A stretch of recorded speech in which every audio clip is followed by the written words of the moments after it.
Hello, welcome two exam point. എല്ലാവരും സുഖമായിട്ടിരിക്കുകയല്ലേ? അപ്പോൾ കഴിഞ്ഞ കുറച്ച് ക്ലാസ്സുകളിലായിട്ട് നമ്മുടെ സോഷ്യൽ സയൻസിൻ്റെ ചാപ്റ്റേഴ്സൊക്കെ വളരെ ഇൻട്രസ്റ്റീവായിട്ട് എടുത്തുകൊണ്ടിരിക്കുകയാണ്, അല്ലെങ്കിൽ നമ്മൾ പഠിച്ചുകൊണ്ടിരിക്കുകയായിരുന്നു. അപ്പോൾ ഇന്ന് നമ്മൾ ഡിസ്കസ് ചെയ്യാൻ പോകുന്നത് അവർ ഗവൺമെൻറ് എന്ന് പറയുന്ന ചാപ്റ്ററാണ്. അപ്പോൾ ഫസ്റ്റ് ചാപ്റ്റേഴ്സ് എല്ലാം നമ്മൾ കംപ്ലീറ്റ് ആക്കി. ഇന്ന് നമ്മൾ ഡിസ്കസ് ചെയ്യാൻ പോകുന്നത് നമ്മുടെ 4th ചാപ്റ്ററാണ്. അപ്പോൾ ഈ ചാപ്റ്ററിൽ മെയിനായിട്ട് നമ്മുടെ ഗവൺമെൻറ്റിനെ കുറിച്ചാണ് പഠിക്കുന്നത്. അതായത് നമ്മളെല്ലാവരും നാളത്തെ പൗരന്മാരാണല്ലേ. അപ്പം നമുക്ക് നമ്മളുടെ ഗവൺമെൻറ് എങ്ങനെയാണ് ഗവൺമെൻറ് ഫങ്ഷൻസ്, ഈ കാര്യങ്ങളെക്കുറിച്ചുള്ള ഐഡിയാസൊക്കെ നമുക്ക് വേണം. അപ്പം ഇതൊക്കെയാണ് നമ്മൾ ഈ ചാപ്റ്ററിൽ ഡിസ്കസ് ചെയ്യാൻ പോകുന്നത്. അതേപോലെ തന്നെ ഈ ചാപ്റ്ററിൻ്റെ നോട്ട്സും എല്ലാം പ്രിപ്പയർ ചെയ്തിരിക്കുന്നത് എക്സാം പോയിന്റിൽ നിന്നാണ്. അപ്പോൾ എക്സാം പോയിന്റിൻ്റെ ഗൈഡ് കയ്യിലുണ്ടെങ്കിൽ നിങ്ങൾക്ക് ചാപ്റ്റേഴ്സിൻ്റെ കൺസെപ്റ്റ്സ് മനസ്സിലാക്കാനായിട്ട് കുറച്ചുകൂടി ഈസി ആയിരിക്കും. അപ്പോൾ നമുക്കിന്ന് നമ്മുടെ ചാപ്റ്റർ സ്റ്റാർട്ട് ചെയ്യാം. അപ്പം നമുക്ക് നമ്മുടെ ചാപ്റ്റർ നമ്മുടെ രാജ്യത്തിന് വളരെ ഇമ്പോർട്ടൻ്റ് ആയിട്ടുള്ള ഒരു 3 ബിൽഡിങ്ങുകൾ കാണിച്ചുകൊണ്ട്, അല്ലെങ്കിൽ ബിൽഡിങ്ങുകളുടെ പിക്ചേഴ്സ് കാണിച്ചുകൊണ്ട് സ്റ്റാർട്ട് ചെയ്യാം. അപ്പം ഈ പിക്ചേഴ്സൊക്കെ നിങ്ങൾക്ക് ഫെമിലിയർ ആണോ നിങ്ങളൊന്ന് നോക്കണം. ഫസ്റ്റ് പിക്ചർ നിങ്ങൾ ന്യൂസ് പേപ്പറിൽ അല്ലെങ്കിൽ ന്യൂസിലൊക്കെ കണ്ടിട്ടുള്ള പിക്ചർ ആയിരിക്കും ഈ ഒരു ബിൽഡിങ്ങിൻ്റെ പിക്ചർ എന്ന് പറയുന്നത്. ഇതാണ് നമ്മുടെ പാർലമെൻറ്റ് ബിൽഡിംഗ് എന്ന് പറയുന്നത്. ഓക്കെ, അപ്പോൾ നമ്മുടെ പാർലമെൻറ്റ് ബിൽഡിംഗ് ആണ് ഫസ്റ്റ് പിക്ചറിൽ നമ്മൾ കാണുന്നത്. സെക്കൻഡ് പിക്ചറാണ് നമ്മളുടെ പ്രസിഡൻറ്റിൻ്റെ റെസിഡൻസ് ആണ് ഈ പിക്ചറിൽ നിങ്ങൾ കാണുന്നത്. അതായത് നമ്മളുടെ പ്രസിഡൻറ്റ് താമസിക്കുന്ന സ്ഥലം. ഓക്കെ, അതാണ് ഈ ഒരു ബിൽഡിങ്. അതേപോലെ തേർഡ് പിക്ചർ, ഈ പിക്ചർ വളരെ ഇമ്പോർട്ടൻ്റ് ആണ്, നിങ്ങളെല്ലാവരും ഉണ്ടാവാൻ ചാൻസ് ഉള്ള പിക്ചറാണിത്. ഇതാണ് നമ്മളുടെ സുപ്രീം കോർട്ട് എന്ന് പറയുന്നത്.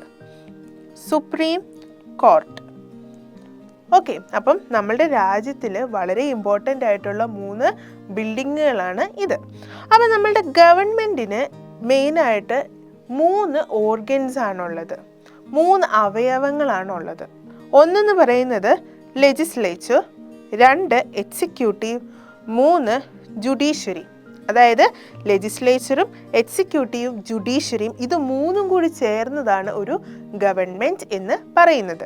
അപ്പം നമ്മൾ കണ്ട ഫസ്റ്റ് പിക്ചർ, അതായത് ഈ പാർലമെൻറ്റ് ബിൽഡിംഗ്, ഇത് റെപ്രസെൻറ്റ് ചെയ്യുന്നത് നമ്മുടെ ലെജിസ്ലേച്ചറിനെയാണ്.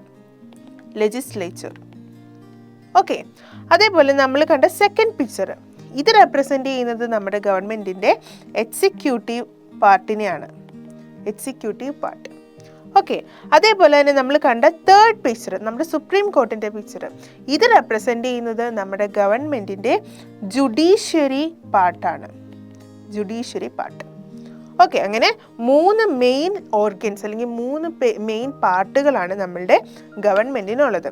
അതിനകത്ത് ലെജിസ്ലേച്ചറിൻ്റെ മെയിൻ ഫങ്ഷൻ എന്താണെന്ന് വെച്ചാൽ ഇറ്റ് മേക്സ് ലോ. ഓക്കെ, അതായത് നിയമങ്ങൾ ഉണ്ടാക്കുക എന്നത് ലെജിസ്ലേച്ചറിൻ്റെ ഫങ്ഷനാണ്. ഇനി ലെജിസ്ലേച്ചർ നിയമങ്ങൾ ഉണ്ടാക്കുമ്പോൾ എക്സിക്യൂട്ടീവിൻ്റെ ഫങ്ഷൻ എന്താണെന്ന് നോക്കാം. Implements law. എക്സിക്യൂട്ടീവ് ആണ് ലോയെ നടപ്പിലാക്കുന്ന പാർട്ട് എന്ന് പറയുന്നത്. ഓക്കെ, ഇനി ലെജിസ്ലേച്ചർ ലോ ഉണ്ടാക്കി എക്സിക്യൂട്ടീവ് ലോ നടപ്പിലാക്കുമ്പോൾ ജുഡീഷ്യറി ലോയെ ഇൻ്റർപ്രിറ്റ് ചെയ്യുകയാണ് ചെയ്യുന്നത്. അതായത് ലോയെ അല്ലെങ്കിൽ ആ ഒരു നിയമത്തെ വ്യാഖ്യാനിക്കുക എന്നതാണ് ജുഡീഷ്യറിയുടെ പാർട്ട് അല്ലെങ്കിൽ ജുഡീഷ്യറിയുടെ ഫങ്ഷൻ എന്ന് പറയുന്നത്. അപ്പോൾ ഇത്രയും കാര്യങ്ങൾ നിങ്ങൾക്ക് ക്ലിയർ ആണല്ലോ. അപ്പം നമ്മളുടെ ഇന്ത്യൻ ഗവൺമെൻറ്റിൻ്റെ 3 പ്രധാനപ്പെട്ട പാർട്ടുകൾ ഏതൊക്കെയാണെന്നാണ് നേരത്തെ പറഞ്ഞേ. Legislature, executive, judiciary. അതായത് നിയമനിർമ്മാണ വിഭാഗം, കാര്യനിർവഹണ വിഭാഗം, നീതിന്യായ വിഭാഗം. ഓക്കെ, അപ്പോൾ ഇതിൽ ഓരോരുത്തരിലും, അതായത് ഓരോ വിഭാഗത്തിലും ആരൊക്കെയാണ് അല്ലെങ്കിൽ എന്തൊക്കെയാണ് അടങ്ങിയിരിക്കുന്നതെന്ന് നമുക്കൊന്ന് നോക്കാം. നമ്മുടെ ലെജിസ്ലേച്ചറിൻ്റെ അണ്ടറിൽ വരുന്നതാണ് നമ്മളുടെ പ്രസിഡന്റ് അല്ലെങ്കിൽ നമ്മളുടെ രാഷ്ട്രപതി. അതേപോലെ തന്നെ ലോക്സഭ, രാജ്യസഭ. ഈ 3 പാർട്ടുകളാണ് നമ്മുടെ ലെജിസ്ലേച്ചറിൻ്റെ അണ്ടറിൽ വരുന്ന പാർട്ടുകൾ എന്ന് പറയുന്നത്. അതേപോലെ എക്സിക്യൂട്ടീവ് വിഭാഗത്തിന് അല്ലെങ്കിൽ എക്സിക്യൂട്ടീവ് പാർട്ടിൻ്റെ അണ്ടറിൽ വരുന്നതാണ് president, vice president. Vice president എന്ന് പറഞ്ഞാൽ ആരാ? ഉപരാഷ്ട്രപതി. പിന്നെ prime minister, council of ministers, പിന്നെ ബ്യൂറോക്രസി, അതായത് ഉദ്യോഗസ്ഥ വൃന്ദം. ഓക്കെ, ഇത്രയും കാര്യങ്ങളാണ് നമ്മളുടെ എക്സിക്യൂട്ടീവിൻ്റെ അണ്ടറിൽ വരുന്ന പാർട്ട് അല്ലെങ്കിൽ എക്സിക്യൂട്ടീവ് അണ്ടറിൽ വരുന്ന മെമ്പേഴ്സ് എന്ന് പറയുന്നത്. ഇനി ജുഡീഷ്യറിൻ്റെ അണ്ടറിൽ എന്തൊക്കെ വരും? നമ്മുടെ സുപ്രീം കോർട്ട് വരും, ഹൈക്കോർട്ട് വരും, ഡിസ്ട്രിക്ട് കോർട്ടുകൾ വരും, സബ് കോർട്ടുകൾ വരും, മുനിസിപ്പൽ കോർട്ടുകൾ വരും, മജിസ്ട്രേറ്റ് കോർട്ടുകളും. അതായത് ഇതുപോലത്തെ കോർട്ടുകൾ എല്ലാം വരുന്നത് ജുഡീഷ്യറിയുടെ അണ്ടറിലായിരിക്കും. ഓക്കെ, അപ്പോൾ ഇതിലെ ഓരോ പാർട്ടിനെ കുറിച്ചുമാണ് ഇനി നമ്മൾ ഡിസ്കസ് ചെയ്യാനായിട്ട് പോകുന്നത്. അപ്പോൾ ഇനി നമ്മൾ ഡിസ്കസ് ചെയ്യാൻ പോകുന്നത് നമ്മുടെ ഇന്ത്യയുടെ നിയമനിർമ്മാണ വിഭാഗത്തെക്കുറിച്ചാണ്. അതായത് നമ്മളുടെ ഇന്ത്യയുടെ ലെജിസ്ലേച്ചറിനെ കുറിച്ച്. ലെജിസ്ലേച്ചർ എന്ന് പറഞ്ഞാൽ നമ്മളുടെ നിയമനിർമ്മാണ വിഭാഗം. അപ്പോൾ the legislature in India is known as parliament. Okay, അപ്പം ഇന്ത്യയുടെ നിയമനിർമ്മാണ വിഭാഗത്തെ നമ്മൾ വിളിക്കുന്നത് പാർലമെന്റ് എന്നാണ്, അല്ലെങ്കിൽ പാർലമെന്റ് എന്നാണ് നമ്മളുടെ ഇന്ത്യയുടെ നിയമനിർമ്മാണ വിഭാഗം അറിയപ്പെടുന്നത്. ഓക്കെ, ഇനി it consist of president and 2 houses, namely Rajya Sabha and Lok Sabha. ഇനി ഈ ലെജിസ്ലേച്ചറിൽ അല്ലെങ്കിൽ നമ്മുടെ പാർലമെന്റിൽ എന്തെല്ലാം അടങ്ങിയിരിക്കുന്നു എന്നാണ് പറയുന്നത്. ആരൊക്കെയുണ്ട്?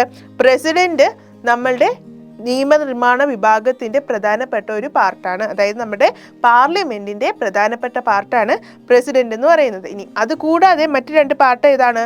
2 ഹൗസസ് ഉണ്ട്. 2 ഹൗസസ് ഏതൊക്കെയാണ്? രാജ്യസഭയും ലോക്സഭയും. ഓക്കെ, അങ്ങനെ 2 സഭകൾ ഉൾക്കൊള്ളുന്നതും അതേപോലെ തന്നെ പ്രസിഡന്റും കൂടെ ഉൾക്കൊള്ളുന്നതാണ് നമ്മളുടെ പാർലമെന്റ്. അപ്പം നമ്മളുടെ പാർലമെന്റ് ആണ് നമ്മളുടെ ഇന്ത്യയുടെ ലെജിസ്ലേച്ചർ എന്ന് പറയുന്നത്. അപ്പോൾ ഇപ്പം ഞാൻ പറഞ്ഞു നമ്മളുടെ ലെജിസ്ലേച്ചറിൽ 2 ഹൗസസ് ഉണ്ടെന്ന്. ഏതൊക്കെയായിരുന്നു? ലോക്സഭയും രാജ്യസഭയും. ഇതിൻ്റെ അകത്ത് രാജ്യസഭയെ നമ്മൾ അപ്പർ ഹൗസ് എന്നാണ് അറിയപ്പെടുന്നത്. അതായത് രാജ്യസഭ ഉപരിസഭ എന്നാണ് അറിയപ്പെടുന്നത്. ഓക്കെ, അതേപോലെ തന്നെ Lok Sabha it is known as lower house. Lok Sabha അധോ സഭ എന്നും അറിയപ്പെടുന്നു. ഓക്കെ, അപ്പോൾ അപ്പർ ഹൗസ് രാജ്യസഭയും ലോവർ ഹൗസ് ലോക്സഭയുമാണ്. ഇനി ഇതിൽ അതായത് നമ്മുടെ ലെജിസ്ലേച്ചറിൽ നമ്മളുടെ പാർലമെന്റിൽ 2 ഹൗസസ് ഉള്ളത് കൊണ്ട് തന്നെ ഇതിനെ നമ്മൾ ബൈ ക്യാമറ ലെജിസ്ലേച്ചർ എന്നാണ് വിളിക്കുന്നത്. അതായത് ദ്വിമണ്ഡല നിയമനിർമ്മാണ സഭ എന്നാണ് നമ്മളുടെ ലെജിസ്ലേച്ചർ അറിയപ്പെടുന്നത്. ദ്വിമണ്ഡല നിയമനിർമ്മാണ സഭ എന്ന് അറിയപ്പെടാനുള്ള കാരണം എന്താ? അല്ലെങ്കിൽ നമ്മുടെ ബൈ ക്യാമറ ലെജിസ്ലേച്ചർ എന്ന് അറിയപ്പെടുന്നതിന് കാരണം എന്താണ്? അതിൻ്റെ അകത്ത് 2 ഹൗസസ് ഉണ്ട്, 2 സഭകളുണ്ട്. ഒന്ന് രാജ്യസഭയും ഒന്ന് ലോക്സഭയും. അപ്പർ ഹൗസ് എന്ന് പറയുന്നത് രാജ്യസഭ, ലോവർ ഹൗസ് എന്ന് പറയുന്നത് ലോക്സഭ. ഇതിൻ്റെ അകത്ത് ഈ പിക്ചറിൽ കാണുന്നതാണ് നമ്മളുടെ ലോക്സഭ എന്ന് പറയുന്നത്.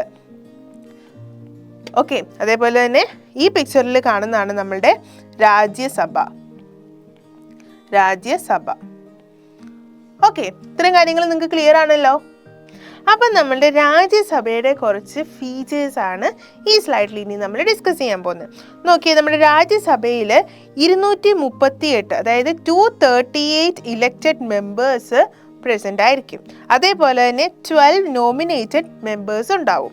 ഇനി അതേപോലെ തന്നെ ഈ Rajya Sabha it is known as council of States എന്നാണ് രാജ്യസഭ അറിയപ്പെടുന്നത്. പിന്നെ ഇതൊരു പെർമനന്റ് ഹൗസ് ആയിരിക്കും. അതേപോലെ തന്നെ ഈ രാജ്യസഭ അധ്യക്ഷൻ എന്ന് പറയുന്നത് നമ്മളുടെ വൈസ് പ്രസിഡന്റ് ആയിരിക്കും. അതായത് നമ്മളുടെ ഉപരാഷ്ട്രപതി ആയിരിക്കും രാജ്യസഭയുടെ അധ്യക്ഷൻ എന്ന് പറയുന്നത്. അപ്പോൾ രാജ്യസഭയിൽ ആരൊക്കെ ഉണ്ടായിരിക്കും? 238 ഇലക്റ്റഡ് മെമ്പേഴ്സ് ഉണ്ടായിരിക്കും, 12 നോമിനേറ്റഡ് മെമ്പേഴ്സ് ഉണ്ടായിരിക്കും. പിന്നെ ഈ ഒരു രാജ്യസഭയ്ക്ക് അധ്യക്ഷത വഹിക്കുന്നത് നമ്മളുടെ വൈസ് പ്രസിഡന്റ് അല്ലെങ്കിൽ ഉപരാഷ്ട്രപതി ആയിരിക്കും. ഈ രാജ്യസഭയിൽ നടക്കുന്ന മീറ്റിങ്ങുകളുടെ ഒക്കെ അധ്യക്ഷത നിർവഹിക്കുന്നത്. ഓക്കെ, ഇപ്പം നമ്മൾ രാജ്യസഭയുടെ ഫീച്ചേഴ്സ് പറഞ്ഞതുപോലെ തന്നെ ലോക്സഭയ്ക്കും കുറച്ച് ഫീച്ചേഴ്സ് ഉണ്ട്. ലോക്സഭയുടെ ഫീച്ചേഴ്സ് നോക്കിക്കേ. 543 directly elected members, 543 elected members ലോക്സഭയിൽ ഉണ്ടായിരിക്കും. അതേപോലെ തന്നെ 2 നോമിനേറ്റഡ് മെമ്പേഴ്സും ഉണ്ടാവും. ഇനിയും ഈ ലോക്സഭ എന്ന് പറയുന്നത് it is known as house of representatives. House of representatives എന്നാണ് ലോക്സഭ അറിയപ്പെടുന്നത്. അതേപോലെ the members are elected for a term of 5 years. ഇപ്പം നമ്മൾ ഈ പറഞ്ഞ ഇലക്റ്റഡ് മെമ്പേഴ്സ് ഉണ്ടല്ലോ, അവരെല്ലാം ഇലക്ട് ചെയ്യപ്പെട്ടിരിക്കുന്നത് 5 വർഷത്തേക്കാണ്. 5 വർഷത്തേക്കാണ് അവർക്ക് ഈ ലോകസഭ അംഗത്വം ഉള്ളത്. പക്ഷെ നമ്മുടെ രാജ്യസഭയിൽ എങ്ങനെയായിരുന്നു? It is A permanent house ആണ് അല്ലേ. അപ്പോൾ എലക്റ്റഡ് ആയിട്ടുള്ള ആൾക്കാർക്ക് പെർമനന്റ് ആയിട്ടുള്ള അവിടെ ഒരു മെമ്പർഷിപ്പ് അല്ലെങ്കിൽ പെർമനന്റ് ആയിട്ടുള്ള മെമ്പേഴ്സ് ആയിരിക്കും അവിടെ ഉണ്ടായിരിക്കുക. എന്നാൽ ലോക്സഭയിലോ they are elected for a term of 5 years. ഇനി അതേപോലെ തന്നെ it is presided over by the speaker. Lok Sabha അധ്യക്ഷത വഹിക്കുന്നത് സ്പീക്കർ ആയിരിക്കും. രാജ്യസഭ അധ്യക്ഷത വഹിക്കുന്നത് വൈസ് പ്രസിഡന്റ് ആണെങ്കിൽ ലോക്സഭ അധ്യക്ഷത വഹിക്കുന്നത് നമ്മളുടെ സ്പീക്കർ ആയിരിക്കും. ഇപ്പം മനസ്സിലായോ എന്താണ് രാജ്യസഭ, രാജ്യസഭ ലോക്സഭ തമ്മിലുള്ള ഡിഫറൻസ് എന്ന്. ക്ലിയർ ആണല്ലോ ഇത്രയും കാര്യങ്ങൾ? അപ്പം നമ്മുടെ ഇന്ത്യൻ പ്രസിഡന്റ് എന്ന് പറയുന്നത് നമ്മളുടെ പാർലമെൻറ്റിൻ്റെ മെമ്പർ ആയിരിക്കില്ല. ഓക്കെ, അതായത് നമ്മുടെ പാർലമെൻറ്റ് മെമ്പർഷിപ്പ് നമ്മളുടെ ഇന്ത്യൻ പ്രസിഡന്റിന് ഉണ്ടാവില്ല. എന്നാൽ പോലും നമ്മളുടെ പ്രസിഡന്റ് എന്ന് പറയുന്നത് നമ്മളുടെ പാർലമെൻറ്റിൻ്റെ ഒരു ഇൻറ്റഗ്രൽ പാർട്ടാണ്, ഇമ്പോർട്ടൻറ്റ് പാർട്ടാണ്. പാർലമെൻറ്റിൻ്റെ മെമ്പർ അല്ല പ്രസിഡന്റ്, എന്നാൽ പോലും പാർലമെൻറ്റിൻ്റെ ഒരു ഇമ്പോർട്ടൻറ്റ് പാർട്ടാണ് പ്രസിഡന്റ് എന്ന് പറയുന്നത്, നമ്മുടെ രാഷ്ട്രപതി എന്ന് പറയുന്നത്. അതിന് കാരണം എന്താണെന്ന് വെച്ചാൽ നമ്മളുടെ ലെജിസ്ലേച്ചറുമായിട്ട് ബന്ധപ്പെട്ട ഫങ്ഷൻസ് ഒക്കെ പെർഫോം ചെയ്യുന്നത് പ്രസിഡൻ്റാണ്. അങ്ങനെ ലെജിസ്ലേച്ചറുമായിട്ട് ബന്ധപ്പെട്ട എന്തെല്ലാം ഫങ്ഷനാണ് പ്രസിഡന്റ് ചെയ്യുന്നതെന്ന് നോക്കിക്കേ. ഒന്ന്, summoning the sessions of the parliament. പാർലമെൻറ്റിൻ്റെ സമ്മേളനം വിളിച്ചു കൂട്ടുന്നത് പ്രസിഡൻ്റാണ്. ഇനി മറ്റൊന്ന് നോക്കി, അഡ്രസ്സിങ് ദി ജോയിൻറ്റ് സിറ്റിംഗ്, അതായത് സംയുക്ത സമ്മേളനത്തെ അഭിസംബോധന ചെയ്യുന്നത് ആരായിരിക്കും? നമ്മളുടെ പ്രസിഡന്റ് ആയിരിക്കും. ഇനി അതേപോലെ approving the bills passed by the parliament, parliament pass ചെയ്യുന്ന ബില്ലുകളെയൊക്കെ അപ്രൂവ് ചെയ്യേണ്ട ചുമതല നമ്മളുടെ പ്രസിഡൻറ്റിൻ്റേതാണ്. ഇങ്ങനെയുള്ള പ്രധാനപ്പെട്ട ഫങ്ഷൻസ് എല്ലാം നമ്മുടെ പ്രസിഡന്റ് ചെയ്യേണ്ടതായത് കൊണ്ട് തന്നെ പാർലമെൻറ്റിൻ്റെ ഇമ്പോർട്ടൻ്റ് ആയിട്ടുള്ളൊരു പാർട്ടാണ് പ്രസിഡന്റ് എന്ന് പറയുന്നത്. ഓക്കെ, ക്ലിയർ ആണോ? അപ്പം ഇനി നമ്മൾ നോക്കാൻ പോകുന്നത് നമ്മുടെ പാർലമെൻറ്റിൻ്റെ ഫങ്ഷൻസ്, അതായത് നമ്മുടെ പാർലമെൻറ്റിൻ്റെ ചുമതലകൾ എന്തൊക്കെയാണെന്നാണ് നമ്മൾ ഇനി നോക്കാൻ പോകുന്നത്. ഒന്നാമത്തെ ചുമതല അല്ലെങ്കിൽ ഏറ്റവും ബേസിക് ചുമതല എന്ന് പറയുന്നത് ലെജിസ്ലേഷനാണ്, അതായത് നിയമനിർമ്മാണമാണ് നമ്മുടെ പാർലമെൻറ്റിൻ്റെ ഏറ്റവും പ്രധാനപ്പെട്ട ചുമതല എന്ന് പറയുന്നത്. ഇനി ഒരു നിയമം നിർമ്മിക്കാനായിട്ട് പാർലമെൻറ്റിന് 2 ഹൗസുകളുണ്ടെന്ന് നമ്മൾ പറഞ്ഞായിരുന്നു അല്ലേ? ഏതൊക്കെയായിരുന്നു 2 ഹൗസുകൾ? രാജ്യസഭയും ലോകസഭയും. അപ്പോൾ ഈ 2 സഭകളുടെയും അപ്രൂവല് വേണം ഒരു നിയമം നിർമ്മിക്കാനായിട്ട്. ഓക്കെ, അപ്പം legislation is the primary function of the parliament and to make a law the approval of both the houses of the parliament is required. അതായത് രാജ്യസഭയുടെയും ലോകസഭയുടെയും 2 സഭകളുടെയും അപ്രൂവൽ വേണം ഒരു നിയമനിർമ്മാണത്തിന്. അതേപോലെ തന്നെ Lok Sabha and Rajya Sabha assemble separately for legislation. അതായത് നിയമനിർമ്മാണത്തിന് വേണ്ടി ലോകസഭ സെപ്പറേറ്റ് അസംബിൾ ചെയ്യുകയും രാജ്യസഭ സെപ്പറേറ്റ് അസംബിൾ ചെയ്യുകയാണ് ചെയ്തത്. 2 കൂട്ടരും 2 ആയിട്ടാണ് സമ്മേളിക്കുന്നത്. അതായത് ലോകസഭയും രാജ്യസഭയും ഒരുമിച്ച് സമ്മേളിക്കാറില്ല എന്നാണ് അതിൻ്റെ അർത്ഥം. ഓക്കെ, ഇത് ക്ലിയർ ആണല്ലോ? അപ്പോൾ ഒരു നിയമനിർമ്മാണമാണ് നമ്മുടെ പാർലമെൻറ്റിൻ്റെ ഏറ്റവും ബേസിക് ആയിട്ടുള്ള ഫങ്ഷൻ എന്ന് പറയുന്നത്. ഓക്കെ, അപ്പോൾ ഇനി നമ്മൾ ബില്ലിനെ കുറിച്ചാണ് പറയാൻ പോകുന്നത്. എന്താണ് bill? A law in draft form is known as a bill. അതായത് നിയമത്തെ ഒരു കരട് രൂപത്തിൽ അല്ലെങ്കിൽ നിയമത്തിൻ്റെ ഒരു കരട് രൂപം അല്ലെങ്കിൽ കുറിപ്പിൻ്റെ ഫോം എന്ന് പറയുന്നതാണ് ബില്ലെന്ന് പറയുന്നത്. അതായത് നിയമത്തിൻ്റെ കരട് രൂപമാണ് ബില്ല്.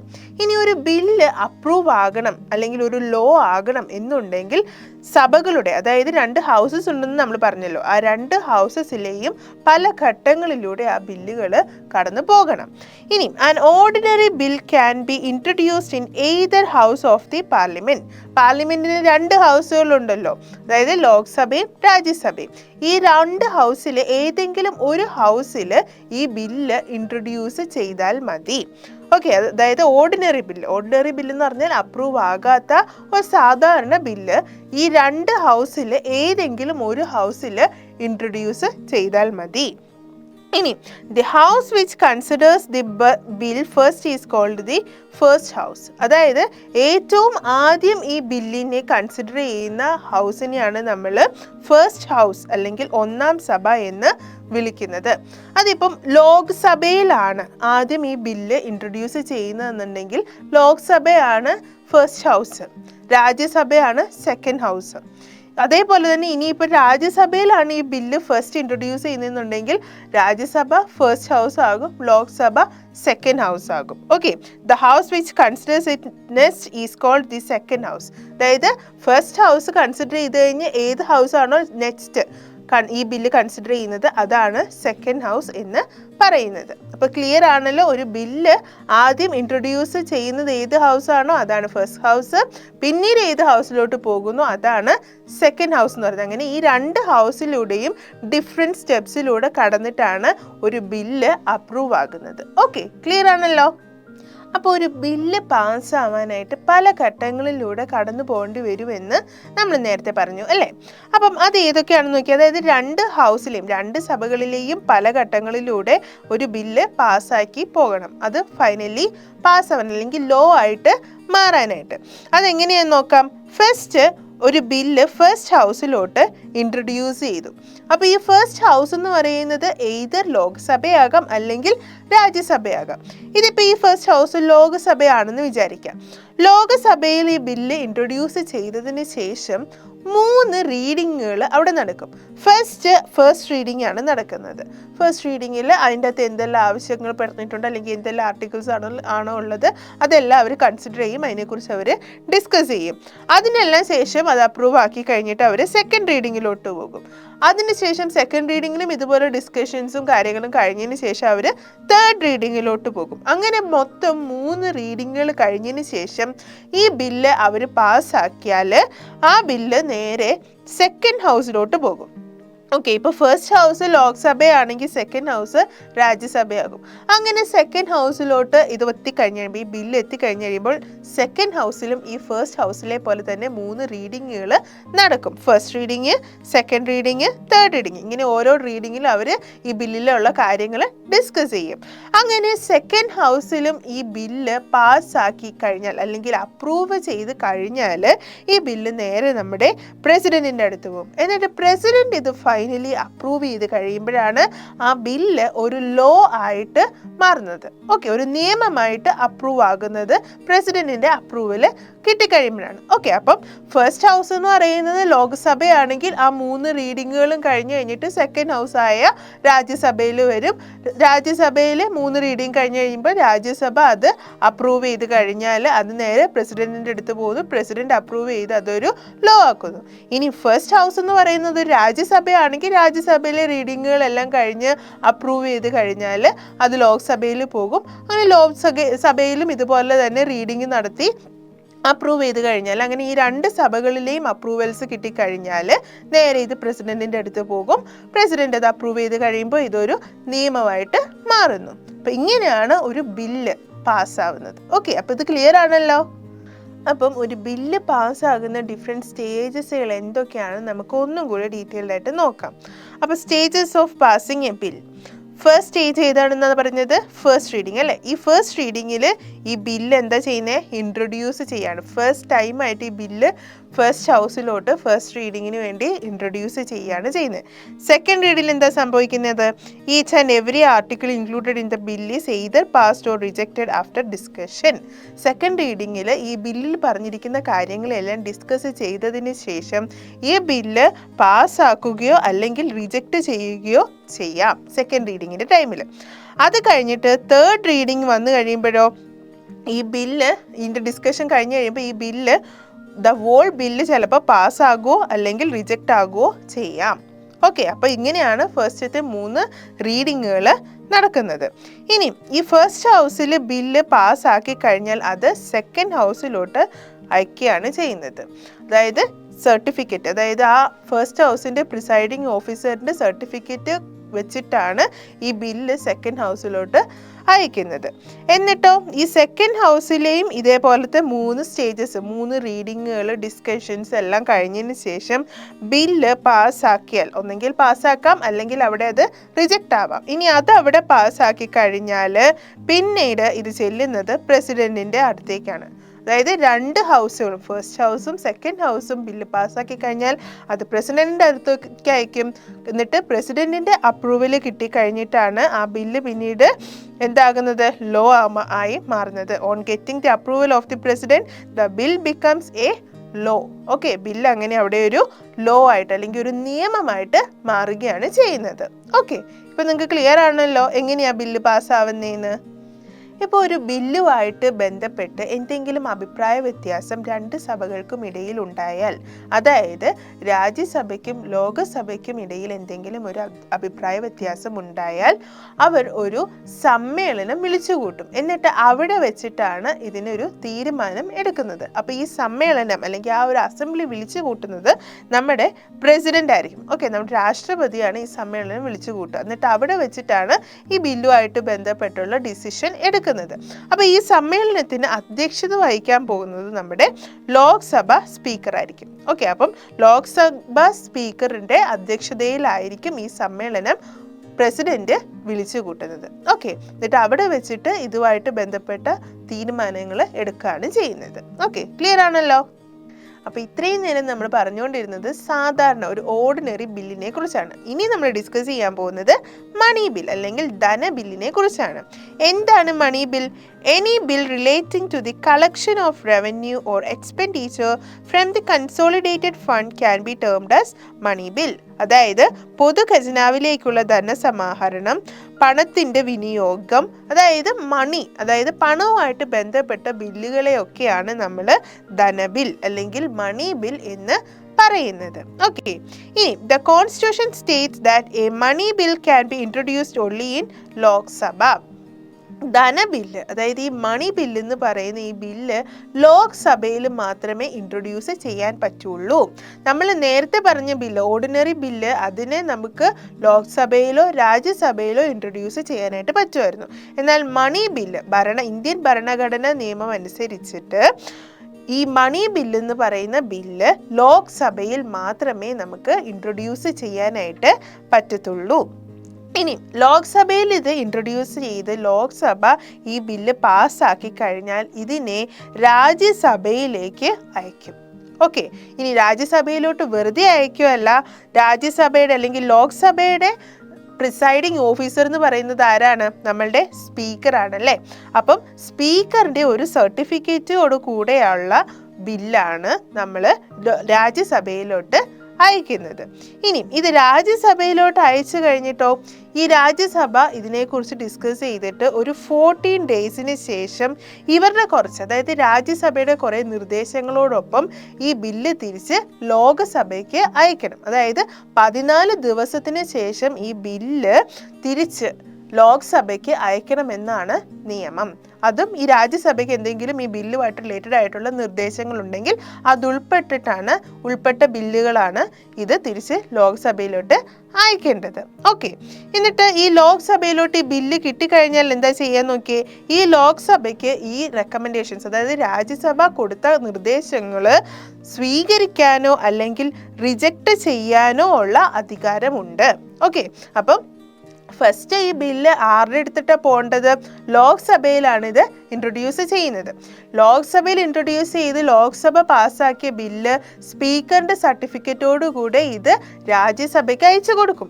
എന്നിട്ട് രാജ്യസഭ ഈ ബില്ലിനെ കുറിച്ചെല്ലാം ഡിസ്കഷൻ ചെയ്യും 14 ദിവസത്തേക്ക്. ഓക്കെ, അപ്പോൾ 14 ദിവസം ഇവർ ഇതിനെക്കുറിച്ച് ഡിസ്കസ് ചെയ്യും. എന്നിട്ട് ഇവരുടെ നിർദ്ദേശങ്ങളും എല്ലാം ഉൾപ്പെടെയുള്ള ബില്ല് 14 ദിവസത്തിനകം ഇവർ തിരിച്ച് ലോകസഭയിലോട്ട് അയച്ചു കൊടുക്കും. ഇനി ലോകസഭയിൽ ഇത് കിട്ടിക്കഴിഞ്ഞിട്ട് ലോകസഭയ്ക്ക് ഈ രാജ്യസഭയുടെ നിർദ്ദേശങ്ങൾ, അതായത് രാജ്യസഭയുടെ റെക്കമെൻഡേഷൻസ്, അത് അക്സെപ്റ്റ് ചെയ്യോ റിജക്റ്റ് ചെയ്യോ ചെയ്യാനുള്ള അധികാരം ഉണ്ട്. ഓക്കെ, അപ്പോൾ ക്ലിയർ ആണല്ലോ ഇത്? അപ്പോൾ ഇത്രയും നേരം നമ്മൾ എങ്ങനെയാണ് ഒരു ബില്ല് പാസ്സാകുന്നത്, എങ്ങനെയാണ് ഒരു നിയമം നിലവിൽ വരുന്നത്, അതിൻ്റെ അകത്ത് പാർലമെൻറ്റിൻ്റെ ഫങ്ഷൻസ് എന്തൊക്കെയാണെന്നാണ് നോക്കിയത്. ഇനി നമുക്ക് പാർലമെൻറ്റിൻ്റെ മറ്റ് ഫങ്ഷൻസ് ഏതൊക്കെയാണെന്ന് നോക്കാം. Control over executive, electoral function, constitutional amendment, ഇതൊക്കെയാണ് മറ്റ് ഫങ്ഷൻസ്. ഇതിൽ കൺട്രോൾ ഓവർ എക്സിക്യൂട്ടീവ് എന്ന് പറയുമ്പോൾ അതിൻ്റെ അകത്ത് എന്തെല്ലാം പെടുമെന്ന് നമുക്ക് നോക്കാം. ഒന്ന്, ആസ്ക് ക്വസ്റ്റ്യൻസ്, ചോദ്യങ്ങൾ ചോദിക്കാനുള്ള സ്വാതന്ത്ര്യം. പിന്നെ deliberating various bills and resolutions, പല ബില്ലുകളെ കുറിച്ചുള്ള ആലോചനകൾ, ഡിസ്കഷൻസ് ഒക്കെ നടത്താനുള്ള സ്വാതന്ത്ര്യം. പിന്നെ passing or rejecting no confidence motion, അതായത് നോ കോൺഫിഡൻസ് മോഷൻ എന്ന് പറഞ്ഞാൽ അവിശ്വാസ പ്രമേയം, അത് പാസ്സാക്കാനോ റിജക്റ്റ് ചെയ്യാനോ ഉള്ള അധികാരം പാർലമെൻറ്റിന് ഉണ്ട്. ഇനി അതേപോലെ ഇലക്ടറൽ ഫംഗ്ഷൻ അണ്ടറിൽ വരുന്നതാണ് participating in the election of the president and vice president. പ്രസിഡന്റിൻ്റെയും വൈസ് പ്രസിഡന്റിൻ്റെയും ഇലക്ഷനിൽ പാർട്ടിസിപ്പേറ്റ് ചെയ്യാനുള്ള ഫ്രീഡം പാർലമെൻറ്റിന് ഉണ്ട്. ഇനി അതേപോലെ തന്നെ കോൺസ്റ്റിറ്റ്യൂഷണൽ അമെൻമെൻറ്റിൽ വരുന്നത് എന്താണെന്ന് നോക്കിയേ, timely amendment of the constitutional provisional. Okay, അതായത് ഭരണഘടനാ നിയമത്തിൽ ഭേദഗതി, അതായത് അമെൻമെൻറ്റ് എന്ന് പറഞ്ഞാൽ ഭേദഗതി വരുത്താനുള്ള അധികാരം പാർലമെൻറ്റിന് ഉണ്ട്. ഓക്കെ, അപ്പോൾ ഇതൊക്കെയാണ് പാർലമെൻറ്റിൻ്റെ മറ്റ് ഫങ്ഷൻസ്. ഓക്കെ, ക്ലിയർ ആണല്ലോ? അപ്പം ഇനി നമ്മൾ ഡിസ്കസ് ചെയ്യാൻ പോകുന്നത് സ്റ്റേറ്റ് ലെജിസ്ലേച്ചറിനെ കുറിച്ചാണ്, അതായത് സംസ്ഥാന നിയമനിർമ്മാണ സഭ. ഇവരുടെ ഫംഗ്ഷൻ എന്താണെന്ന് നോക്കിയേ. They makes laws on subjects that come under the state government. അതായത് സംസ്ഥാന ഗവൺമെൻറ്റിൻ്റെ പരിധിയിൽ അല്ലെങ്കിൽ സംസ്ഥാന ഗവൺമെൻറ്റിൻ്റെ അണ്ടറിൽ വരുന്ന വിഷയങ്ങളിൽ നിയമനിർമ്മാണം നടത്തുന്നത് ആരാണ്? സംസ്ഥാന നിയമനിർമ്മാണ സഭയാണ്, അതായത് സ്റ്റേറ്റ് ലെജിസ്ലേച്ചർ ആണ്. ഇനി മിക്ക സംസ്ഥാനങ്ങളിലും ഈ സ്റ്റേറ്റ് ലെജിസ്ലേച്ചറിൽ ഒരു സഭ മാത്രമേ ഉണ്ടാവാറുള്ളൂ. അതുകൊണ്ട് തന്നെ ഇതിനെ നമ്മൾ യൂണികാമറൽ ലെജിസ്ലേച്ചേഴ്സ് എന്നാണ് വിളിക്കുന്നത്. മിക്ക സംസ്ഥാനങ്ങളുടെ കേസിലും ഒരൊറ്റ സഭയെ സ്റ്റേറ്റ് ലെജിസ്ലേച്ചറിൽ ഉണ്ടാവാറുള്ളൂ. അതുകൊണ്ട് തന്നെ അവരെ നമ്മൾ യൂണികാമറൽ ലെജിസ്ലേച്ചേഴ്സ് എന്നാണ് വിളിക്കുന്നത്. എന്നാൽ ചുരുക്കം, അതായത് വളരെ ഫ്യൂ സ്റ്റേറ്റ്സിലൊക്കെ ബൈകാമറൽ ലെജിസ്ലേച്ചറാണ്, അതായത് അവർക്ക് 2 സഭകൾ ഉണ്ടാവാനുള്ള ചാൻസുകൾ ഉണ്ട്. ഓക്കെ, അപ്പോൾ ഇത് ക്ലിയർ ആണല്ലോ. നമ്മുടെ ഗവൺമെൻറ്റിൻ്റെ 3 ഓർഗൻസിൽ ഒന്നാണല്ലേ എക്സിക്യൂട്ടീവ് എന്ന് പറയുന്നത്. എന്താണ് എക്സിക്യൂട്ടീവിൻ്റെ ഫങ്ഷൻസ് നോക്കിയേ. It implements laws and administers the country. It is called executive. അതായത് നിയമങ്ങൾ നടപ്പിലാക്കുകയും ഭരണനിർവഹണം നടത്തുകയും ചെയ്യുന്നതാണ് എക്സിക്യൂട്ടീവ്സിൻ്റെ ഫങ്ഷൻ. ഓക്കെ, അപ്പം ലോ മേക്കിംഗ് പാർലമെൻറ്റിൻ്റെ വിഭാഗമാണ് എന്നുണ്ടെങ്കിൽ എക്സിക്യൂട്ടീവിൻ്റെ ഫങ്ഷൻ എന്ന് പറയുന്നത് ആ നിയമങ്ങളെ നടപ്പിലാക്കുക, ഭരണനിർവഹണം നടത്തുക എന്നതൊക്കെയാണ് എക്സിക്യൂട്ടീവിൻ്റെ ഫങ്ഷൻ എന്ന് പറയുന്നത്. ഇനി executive in India there are 2 levels of executive. ഇന്ത്യയിൽ 2 ലെവൽ എക്സിക്യൂട്ടീവ്സ് ആണ് ഉള്ളത്. ഒന്ന് സെൻട്രൽ എക്സിക്യൂട്ടീവ്, അതായത് കേന്ദ്ര കാര്യനിർവഹണ വിഭാഗം.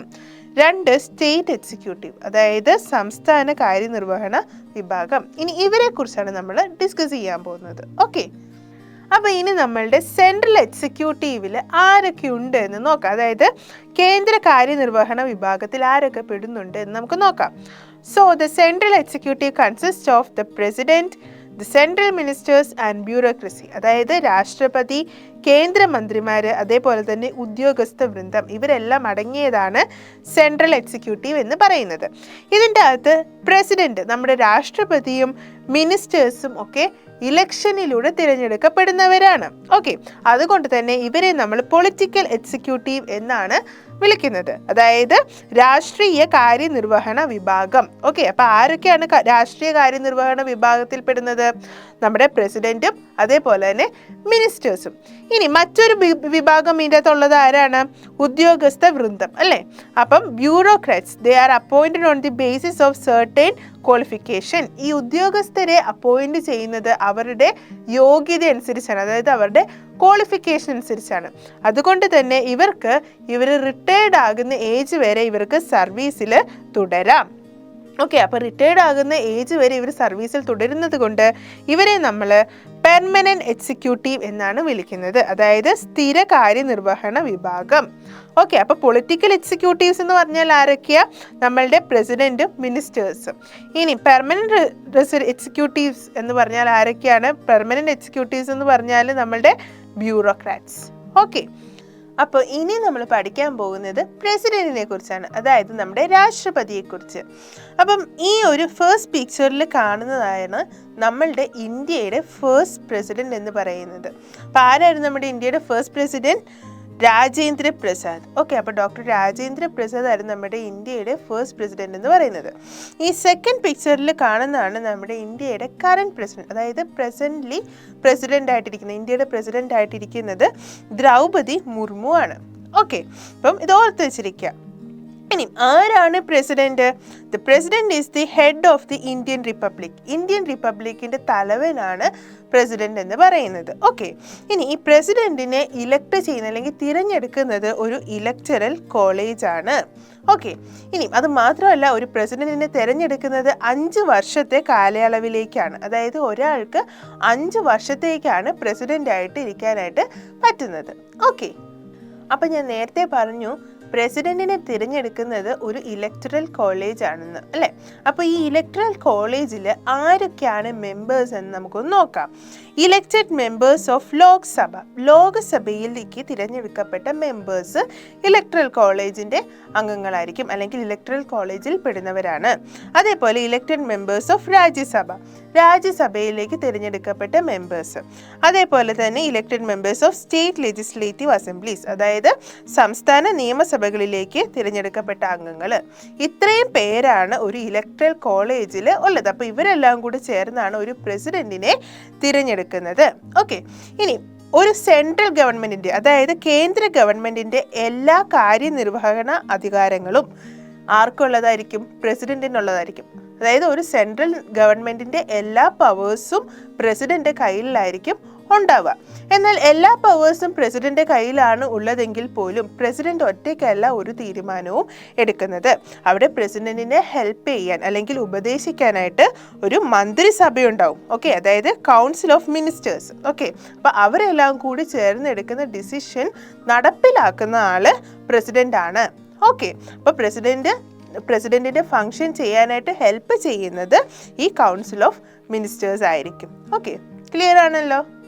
ഇനി ഒരു പ്രസിഡന്റിന്റെ ചുമതലകൾ അല്ലെങ്കിൽ ഫങ്ഷൻസ് എന്തൊക്കെയാണെന്ന് നമുക്ക് നോക്കാം. ഒന്ന്, appoint prime minister and other ministers. Okay, അപ്പോൾ പ്രധാനമന്ത്രിയെയും മറ്റ് മന്ത്രിമാരെയും ഒക്കെ നിയമിക്കുന്നത് നമ്മുടെ പ്രസിഡന്റ് ആണ്. ഓക്കെ, അതേപോലെ appoint chief justice and judges of supreme court. Okay, supreme കോർട്ടിലെ ജഡ്ജിമാരെയും അതേപോലെ തന്നെ ജസ്റ്റിസിനെയും ഒക്കെ തിരഞ്ഞെടുക്കുന്നത് ഈ പ്രസിഡന്റ് ആയിരിക്കും. ഓക്കെ, ഇനി അതേപോലെ തന്നെ nominate 12 members of Rajya Sabha and 2 members of Lok Sabha. Okay, അതായത് രാജ്യസഭയിലെ 12 അംഗങ്ങളെയും ലോക്സഭയിലെ 2 അംഗങ്ങളെയും നോമിനേറ്റ് ചെയ്യുന്ന അല്ലെങ്കിൽ നാമനിർദ്ദേശം ചെയ്യുന്നത് ഈ പ്രസിഡന്റ് ആയിരിക്കും. ഓക്കെ, അതേപോലെ തന്നെ act as the supreme commander of armed forces, അതായത് സർവ്വസൈന്യാധിപനായി പ്രവർത്തിക്കുന്നത് നമ്മുടെ പ്രസിഡന്റ് ആയിരിക്കും. അതേപോലെ തന്നെ give assent to bills passed by the parliament. നമ്മൾ നേരത്തെ പറഞ്ഞു ബില്ലുകളൊക്കെ പാർലമെന്റ് പാസ്സാക്കുന്ന ബില്ലുകളെല്ലാം അപ്രൂവ് ചെയ്യേണ്ടത് അല്ലെങ്കിൽ ഫൈനൽ അപ്രൂവൽ നമുക്ക് കിട്ടേണ്ടത് പ്രസിഡന്റിന്റെ കയ്യിൽ നിന്നാണ്. ഓക്കെ, അപ്പം ബിൽസ് എല്ലാം ഫൈനലി അപ്രൂവ് ചെയ്യുന്ന ആള് എന്ന് പറയുന്നത് പ്രസിഡന്റ് ആയിരിക്കും. ഓക്കെ, ഇനി അതേപോലെ തന്നെ declare emergency in the country if needed. ആവശ്യമായിട്ട് വന്നാൽ രാജ്യത്ത് അടിയന്തരാവസ്ഥ പ്രഖ്യാപിക്കുന്നത് നമ്മുടെ പ്രസിഡന്റ് ആയിരിക്കും.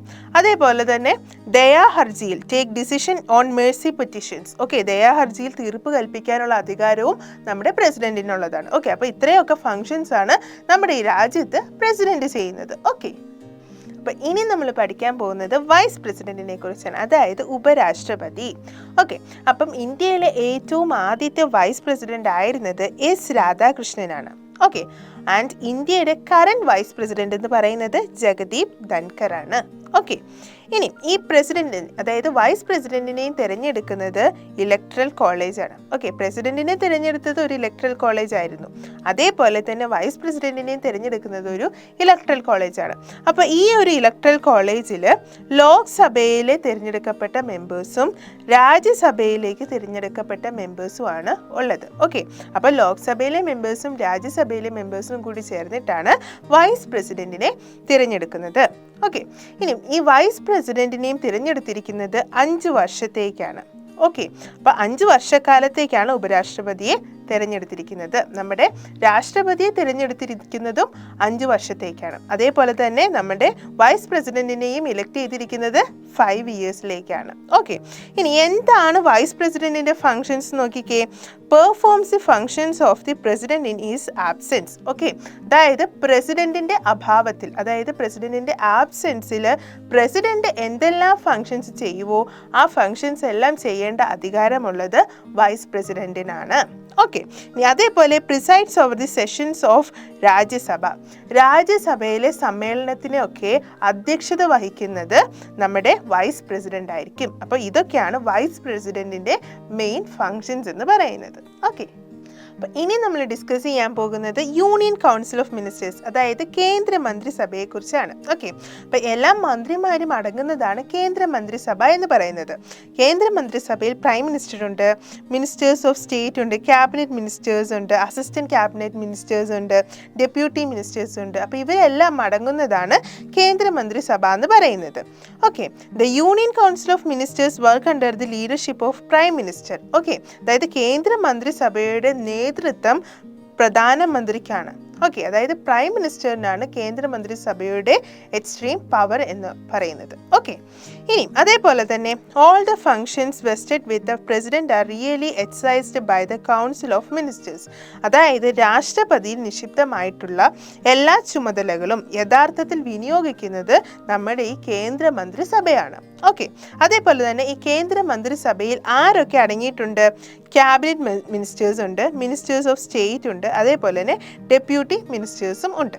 ഓക്കെ, ക്ലിയർ ആണല്ലോ? അപ്പോൾ ഇനി നമ്മൾ ഡിസ്കസ് ചെയ്യാൻ പോകുന്നത് ഫങ്ഷൻസ് ഓഫ് പ്രൈം മിനിസ്റ്റർ, അതായത് പ്രധാനമന്ത്രിയുടെ ചുമതലകൾ. ഓക്കെ, അതിനു മുമ്പേ ഈ ഫസ്റ്റ് പിക്ചറിൽ കാണുന്നതാണ് നമ്മുടെ ഇന്ത്യയുടെ ഫസ്റ്റ് പ്രൈം മിനിസ്റ്റർ ആയിരുന്ന ജവഹർലാൽ നെഹ്റു. അപ്പോൾ ഇന്ത്യയുടെ കറന്റ് പ്രൈം മിനിസ്റ്റർ ആരാണ്? കറന്റ് പ്രൈം മിനിസ്റ്റർ നരേന്ദ്ര മോദിയാണ്. ഓക്കെ, ഇനി the leader of the majority party or coalition in Lok Sabha is appointed as the prime minister. ആരെയാണ് പ്രൈം മിനിസ്റ്ററായിട്ട് തിരഞ്ഞെടുക്കുന്നതെന്നാണ് ഇവിടെ പറയുന്നത്. അതായത് ലോകസഭയിൽ ഭൂരിപക്ഷമുള്ള രാഷ്ട്രീയ കക്ഷിയുടെയോ അല്ലെങ്കിൽ മുന്നണിയുടെയോ നേതാവിനെ ആയിരിക്കും പ്രധാനമന്ത്രിയായിട്ട് അല്ലെങ്കിൽ പ്രൈം മിനിസ്റ്ററായിട്ട് നിയമിക്കുന്നത്. ഓക്കെ, ഇനി ഈ പ്രൈം മിനിസ്റ്ററിന് വളരെ എക്സ്റ്റെൻസീവ് ആയിട്ടുള്ള പവേഴ്സും ഫങ്ഷൻസും ആണ് ഉള്ളത്. അതായത് പ്രധാനമന്ത്രിക്ക് അതിവിപുലമായ അധികാരങ്ങളും ചുമതലകളും ഉണ്ട്. ഓക്കെ, ഇനി he can influence all the important decisions of the central government.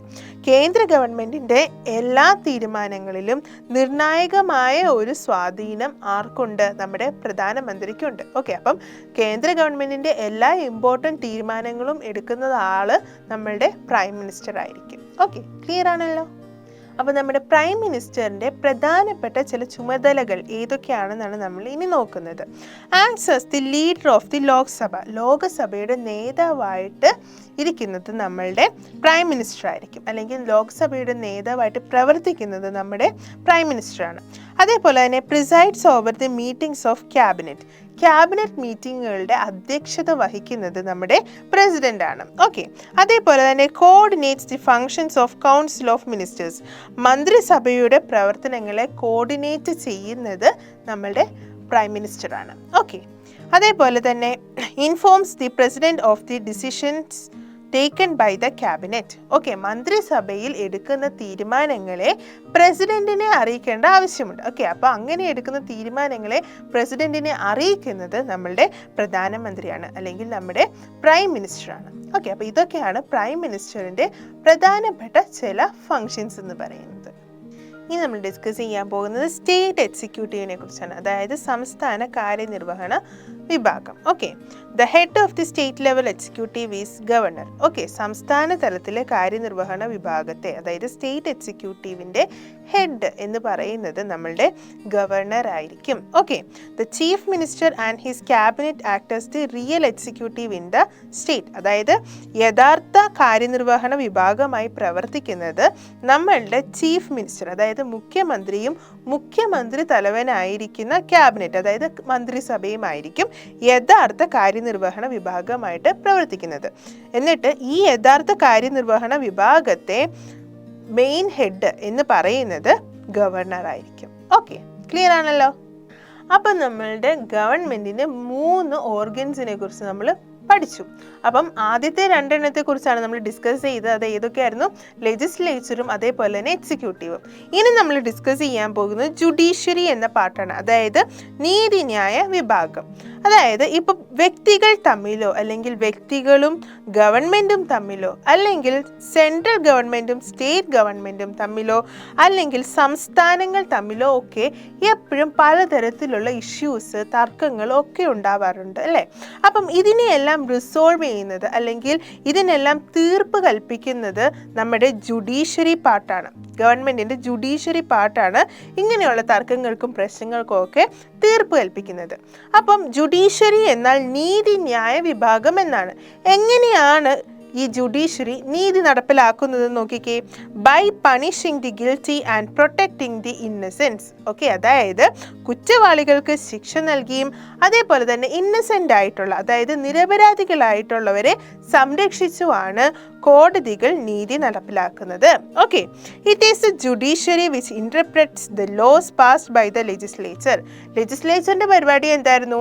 To make laws, അതായത് നിയമങ്ങളെ ഉണ്ടാക്കുക എന്നതായിരുന്നു ലെജിസ്ലേച്ചറിൻ്റെ പരിപാടി. ഓക്കെ, അപ്പം ലെജിസ്ലേച്ചർ നിയമങ്ങൾ ഉണ്ടാക്കുമ്പോൾ ഇതിനെ നടപ്പിലാക്കുന്നത് നമ്മുടെ ജുഡീഷ്യറി പാർട്ടാണ്. ഓക്കെ, അപ്പം ഈ ഉണ്ടായിരിക്കുന്ന നിയമങ്ങളെ നടപ്പിലാക്കുന്നത് അല്ലെങ്കിൽ അതിനെ വ്യാഖ്യാനിക്കുന്നത് നമ്മുടെ ജുഡീഷ്യറിയാണ്. ഓക്കെ, ക്ലിയർ ആണല്ലോ? ഇനി നമ്മൾ നോക്കുന്നത് ഡിഫറെൻറ്റ് ടൈപ്സ് ഓഫ് കോർട്സും, അതായത് കോടതികളും അതേപോലെ തന്നെ ഈ കോടതികളുടെയൊക്കെ ഫങ്ഷൻസും ഒക്കെയാണ് നമ്മൾ ഇനി നോക്കുന്നത്. First, supreme court. സുപ്രീം കോർട്ടാണ് രാജ്യത്തെ പരമോന്നത കോടതി എന്ന് പറയുന്നത്. ഓക്കെ, അപ്പോൾ ഇന്ത്യയിലെ നീതിന്യായ വിഭാഗത്തിൻ്റെ എല്ലാം പരമോന്നത അധികാരം ഉള്ളത് നമ്മുടെ സുപ്രീം കോടതിക്കായിരിക്കും. ഓക്കെ, ഇനി ഹൈക്കോർട്ടിൻ്റെ പരിപാടി എന്താണ്? Here cases that arise in States, അതായത് സംസ്ഥാനങ്ങളിൽ ഉണ്ടാകുന്ന കേസുകളെയൊക്കെ പരിശോധിക്കുന്നത് നമ്മളുടെ ഹൈക്കോടതികളായിരിക്കും. ഓക്കെ, ഇതേപോലെ തന്നെ ഡിസ്ട്രിക്ട് കോർട്സ്. ഓക്കെ, ഡിസ്ട്രിക്ട് കോർട്സിൻ്റെ പരിപാടി എന്ന് പറയുന്നത് here cases in the district. Okay, അതായത് ജില്ലകളിൽ ഉണ്ടാകുന്ന കേസുകളെ പരിശോധിക്കുന്നത് നമ്മുടെ ജില്ലാ കോടതികളാണ്. ഓക്കെ, ഇതേപോലെ തന്നെ സബ് കോടതികളുണ്ട്, മുനിസിപ്പൽ കോടതികളുണ്ട്, അതേപോലെ തന്നെ മജിസ്ട്രേറ്റ് കോടതികളുണ്ട്. ഓക്കെ, അതായത് മുനിസിപ്പൽ കോടതികൾ, സബ് കോടതികൾ, മജിസ്ട്രേറ്റ് കോടതികൾ, ഇവർക്കെല്ലാം ഉള്ള പരിപാടി എന്ന് പറഞ്ഞാൽ താലൂക്ക് തലത്തിലുള്ള കേസുകൾ പരിശോധിക്കുക എന്നുള്ളതാണ് ഇവരുടെയൊക്കെ പരിപാടി. ഓക്കെ, അപ്പം സുപ്രീം കോടതിയാണ് ഏറ്റവും പരമോന്നത കോടതി. അതായത് ഇന്ത്യയിലെ എല്ലാ കോടതികളുടെയും എല്ലാം പരമോന്നത അധികാരം, അതായത് നീതിന്യായ വിഭാഗത്തിൻ്റെ ഏറ്റവും സുപ്രീം അധികാരം എന്ന് പറയുന്നത് സുപ്രീം കോടതിക്കാണ്.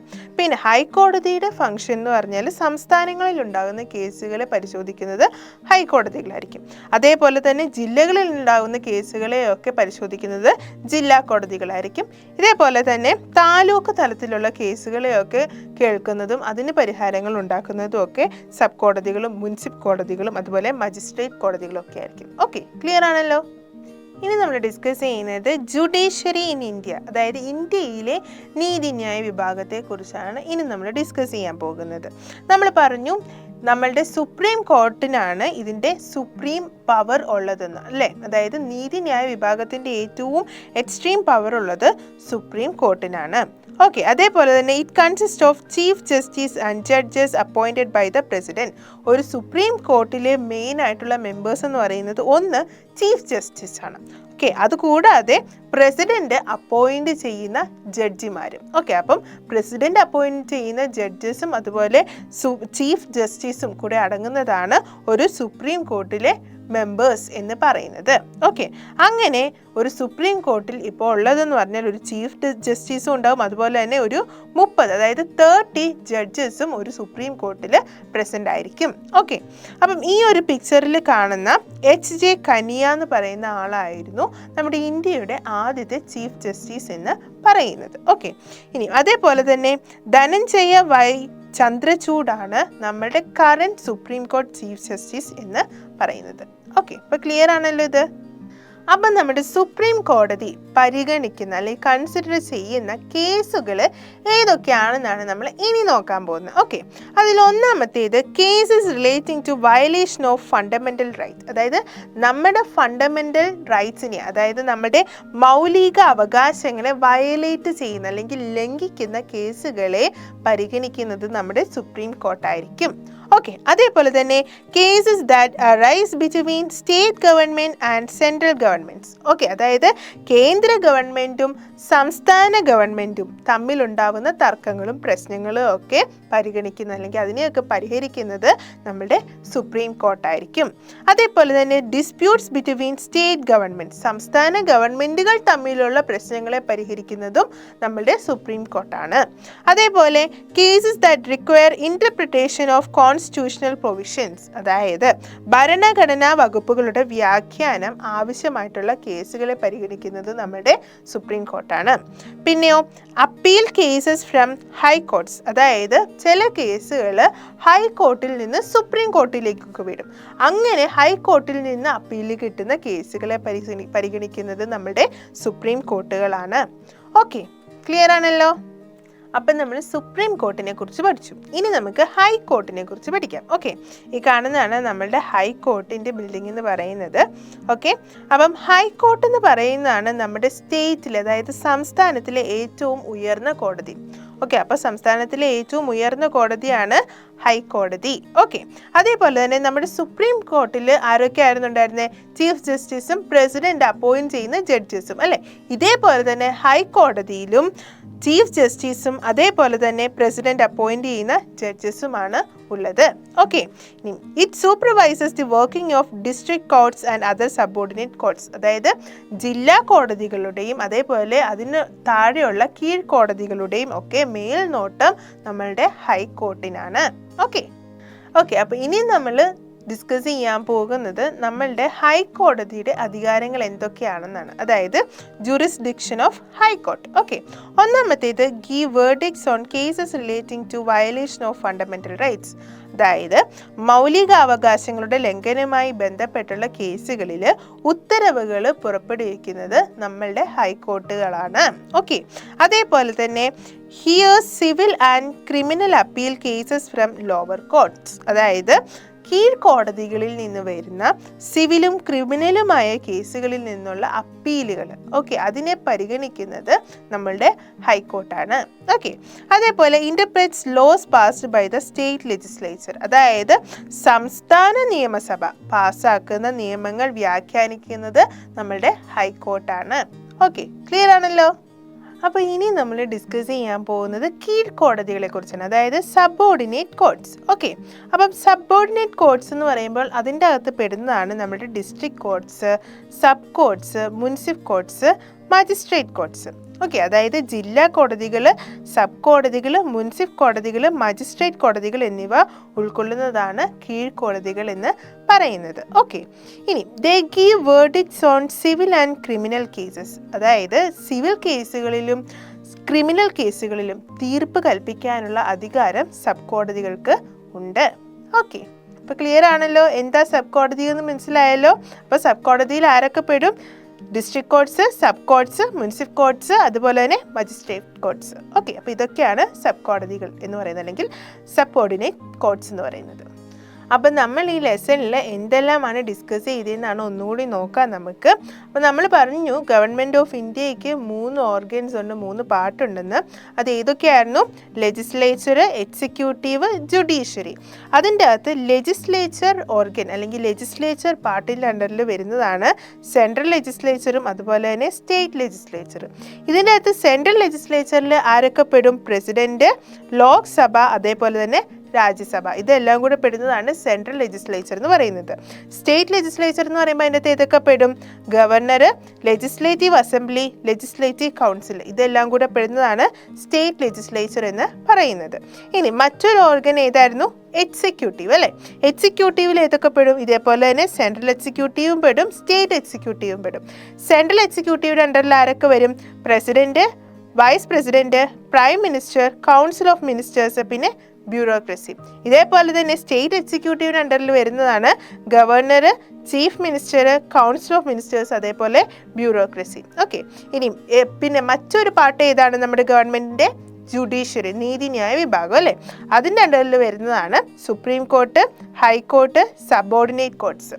ഓക്കെ, അപ്പോൾ ഇത്രയും കാര്യങ്ങൾ ക്ലിയർ ആണല്ലോ? അപ്പോൾ ഇത്രയൊക്കെ കാര്യങ്ങളാണ് നമ്മളുടെ ഈ ലെസണിൽ ഡിസ്കസ് ചെയ്തത്. ഓക്കെ, അപ്പോൾ നമുക്കിനിയും ഈ ലെസണുമായിട്ട് റിലേറ്റഡ് ആയിട്ടുള്ള കുറച്ച് ക്വസ്റ്റ്യൻസും അതിൻ്റെ ആൻസേഴ്സും നോക്കാം.